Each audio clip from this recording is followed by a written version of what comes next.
नमस्कार मित्रांनो, मागच्या सीझनचा भूत उतरायच्या आधी बिग बॉस वाल्यांनी एक नवीन सीझन आणलाय। फैमिली ऐसे क्या बात कहती है जो आपको मजबूत करती है, ताकत देती है? यही कहते हैं कि भाई तू जाके कहीं मर जा। यांच्या टीमने जे 17-18 नमुने शोधले त्यातले 4-5 सोडले तर बाकीच्या बिग बॉसच्या घरात का आहेत हे समजायला मला 4 एपिसोड बघायला लागले। तुम्ही जर एवढं डोकं लावून हे जर नमुने फायनल केले असतील तर मला काय म्हणायचं आहे की मागच्या सीझन वाले परत बोलवले असतील, तो सीझन कंटिन्यू केला असता तरी चाललं असतं। नाही तुम्ही बघा, मी तुम्हाला सांगतो की बिग बॉसची भरती कशी झाली। यावेळी आपल्याला पाहिजे निक्की तांबोळची रिप्लेसमेंट, जिचं थोबाड बघितल्या अख्खा महाराष्ट्र तिला हेट करेल। एखादा आयटम रोडीज मधला उचला, 2-3 सिरियल मधले उचला, 1-2 गाणी म्हणणारी पण आणा, कारण मनोरंजन चालू राहिलं पाहिजे। 2-3 बॉडी बिल्डर उचला, आदनं मधनं बॉडी दाखवतील, बरं वाटेल। आणि आता थोडं TRP वर लक्ष देऊया। या दळबद्र्यांना कोण बघणार नाही। आपल्याला जर शो चालवायचा असेल तर लागतील रील स्टार, ठीक आहे, 2-4 रील स्टार घेऊन टाका। आणि हा सगळ्यात इम्पॉर्टंट, एक इमोशनल अँगल असला पाहिजे शोला, त्यासाठी एक गरीब घ्या, त्याशिवाय लोक बघणार नाही ती। पण सर गरीब कार्ड आणि मराठी कार्ड दरवर्षी नाही चालणार असं आहे का? मग यावर्षी जिल्हा कार्ड टाका, प्रत्येक जिल्ह्यातले एक घ्या, प्रत्येक भागातले एक घ्या, म्हणजे लोक ना आपल्या जिल्ह्यातला म्हणून भांडत बसतील, येड्यागत करतील। तर अशी झाली मित्रांनो बिग बॉसची भरती। यातले 2-3 सोडले तर मी कोणाला ओळखत नाही आणि कोण मला ओळखत नाही। तर पहिलाच आयटम बिग बॉसने आपल्या समोर सादर केलाय सोनाली राऊत। मित्रांनो, माणसाची प्रगती होती, माणसं पृथ्वीवरनं चंद्रावर जाते ती, मंगळावर जाते ती, माणसं म्हणजे प्रगती करते ती।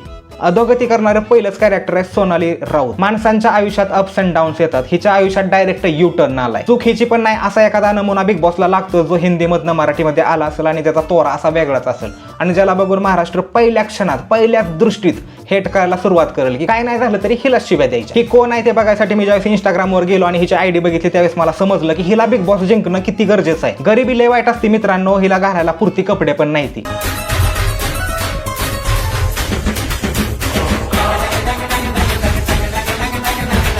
त्यामुळे माझी बिग बॉसला विनंती आहे की तुम्ही प्लीज हिला जिंकवा आणि मग त्या पैशातनं ही थोडीफार कपडे हिला स्वतःसाठी खरेदी करेल। हिच्याबद्दल जास्त काय बोलायला नाही मित्रांनो, कारण हिची अचिव्हमेंट पण तेवढीच आहे। फक्त निक्की तांबोळची रिप्लेसमेंट म्हणून हिला बिग बॉस मध्ये बोलवली, कारण लोकांना मराठी माणसांना हेट करायला थोडंसं ऑकवर्ड वाटतं।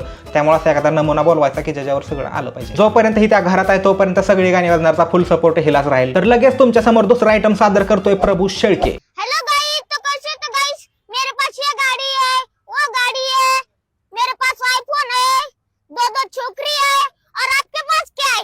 कमेंट करके बताओ। बिग बॉसने ह्याला घेतलेला छोटा पुढारीची रिप्लेसमेंट म्हणून, पण ह्यानं काम केलंय सूरज चव्हाणचं। सॉरी, दोघांचं पण काम एकट्यानंच केलंय। गरिबीच्या ह्याच्यात पण प्रॉपर सेट बसला आणि हाईट मध्ये पण लेवल झाली। एकाच माणसाकडे 2 विक्टिम काढायची तुम्ही विचार पण करू शकत नाही आणि त्यानं 3रं टाकले हेल्थ कार्ड। हा दिसत नाही पण सोशल मीडियावर 18+ कॉन्टेंट बनवतो। ह्याचं फेवरेट अन्न आहे भात, अंड्याच्या आतल्या गोट्या आणि ते चिकन लेग पीस आहेत त्यांच्या बरोबर फिरून कधी कधी कोंबड्या पण तोडतंय। यार तो मेरे जैसा ही लग रहा है। दादा मैं बकरी का, अरे क्या हो गया? दादा मैं बकरी के कपड़े खाता हूं आज, इसलिए झालेल्या 4 एपिसोड मध्ये ह्याचा चाबरापणा बघितल्यावर मी ह्याची इंस्टाग्राम ID चेक केली, त्यावेळेस मला समजलं की हे बेन लय बाराच आहे। अबे ओए, अंधा है क्या? देखकर नहीं चल सकता? अबे ज्यादा चानी मत बन, अभी इधर ही प्रेग्नेंट कर दूंगा। ह्याला पण काहीतरी आजार झालाय, रक्त वगैरे भरायला लागतं, त्यामुळे ह्याच्यावर पण काय बोललो तर लोकांना वाईट वाटेल। त्यामुळं सगळी गाणी वाजणारचा फुल सपोर्ट ह्यालाच राहणार आहे जोपर्यंत हा घरात आहे। यानंतर तिसरे सदस्य आहेत अनुश्री माने। मुंबईमधून ट्रॉफी निघतीये तर ती पहिली साताऱ्यात आणि तुम्हाला तर माहितीच आहे सगळी गाणी वाजणार या युट्यूब चॅनलचा आणि यांचा किती जुना संबंध आहे। त्यांना बिग बॉस मध्ये गेल्याचं रितेश देशमुख साहेबांनी विचारलं की तुमचा बॉन्ड कुठं झालाय आणि त्यांना माहिती नव्हतं। प्रत्येक रियालिटी शो मध्ये ह्यांचा बॉन्ड वेगवेगळ्या जिल्ह्यात, मागे त्या चल बाबा सिटी मध्ये गेल्या त्यावेळेस त्यांचा बॉन्ड पुण्यात झाला, आता बिग बॉस मध्ये त्यांचा बॉन्ड साताऱ्यात झालाय। आता अनुश्री माने यांचं तुम्हाला इंट्रोडक्शन करून द्यायचं आणि त्यांचं कर्तृत्व सगळी गाणी वाजणारनं तुम्हाला सांगायचं म्हणल्यावर एवढ्या रोस्ट व्हिडिओ बनवल्या त्या वायाच गेल्या। ती मराठीमध्ये एक म्हण नाही का, पालत्या घागरीवर पाणी। बाकी तुम्हाला आम्हाला सगळ्या महाराष्ट्राला माहितीच आहे अनुश्री माने कोण आहेत, त्या काय करतात, त्यांचं सगळं बाकीच्या सगळ्या गोष्टी।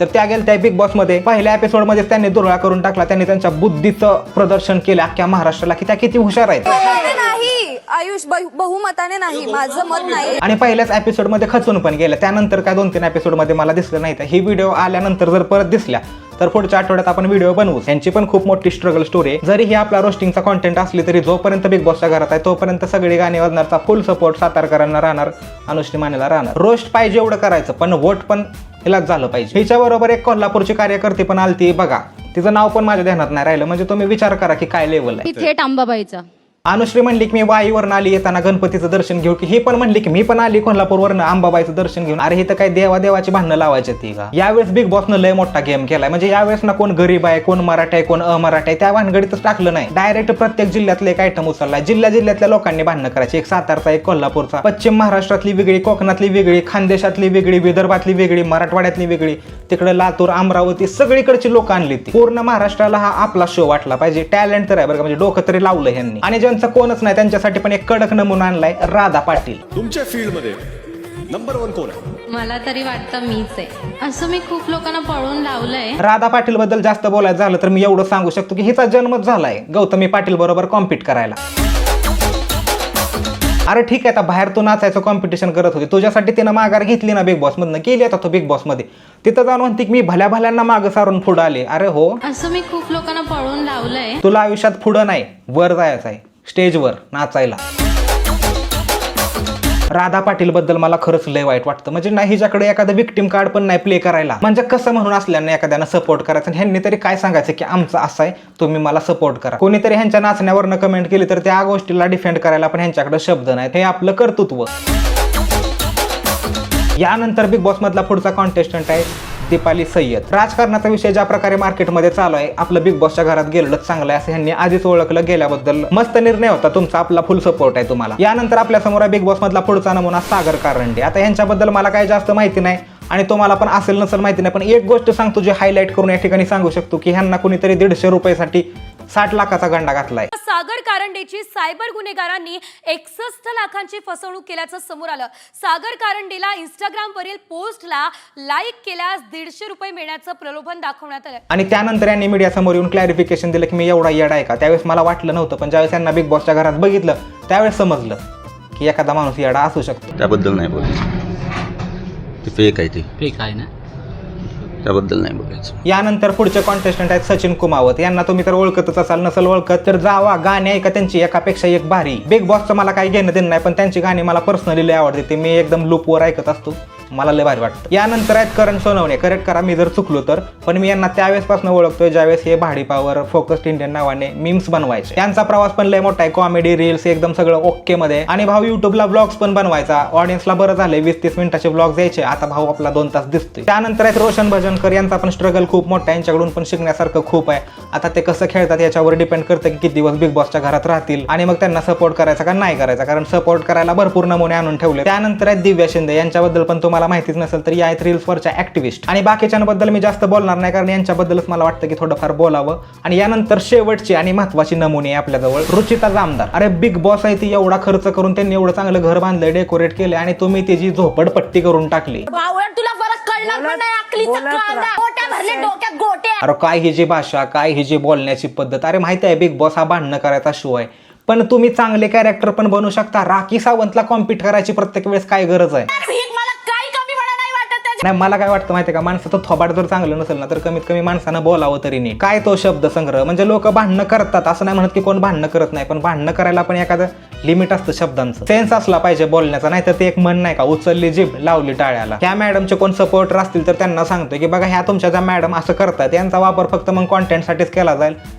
टाइम आला की टप्प्यात आला की मग कोलंबसचा कार्यक्रम होणार. बाकी 2-4 जण अजून राहते, पण त्यांच्याबद्दल आपण पुढच्या व्हिडिओमध्ये बोलू जर त्यांनी काय एक्स्ट्रा ऑर्डिनरी काम केलं बिग बॉसच्या घरात. याच्यानंतर पण व्हिडिओ येत राहतील. इथपर्यंत व्हिडिओ बघितला असेल तर मला तुम्ही सांगा की तुमचा फेवरेट कोण आहे, तुम्ही कोणाला सपोर्ट करताय आणि कोणाला हेट करताय. आणि कमेंट करून पण जावा. आणि ती कमेंटच्या हिकडं असं गेलं नाही, हाईपचा एक ऑप्शन येतो, ते हाईप पण करा. आणि सबस्क्राईब करायला विसरू नका. 2 लाख तरी सबस्क्रायबर झाले पाहिजे आपले ह्या वर्षी. धन्यवाद. लावा गाणं. तू शांती ठेव, पण मी त्या रंबेला पटवणार आहे. यार काय दान काय तो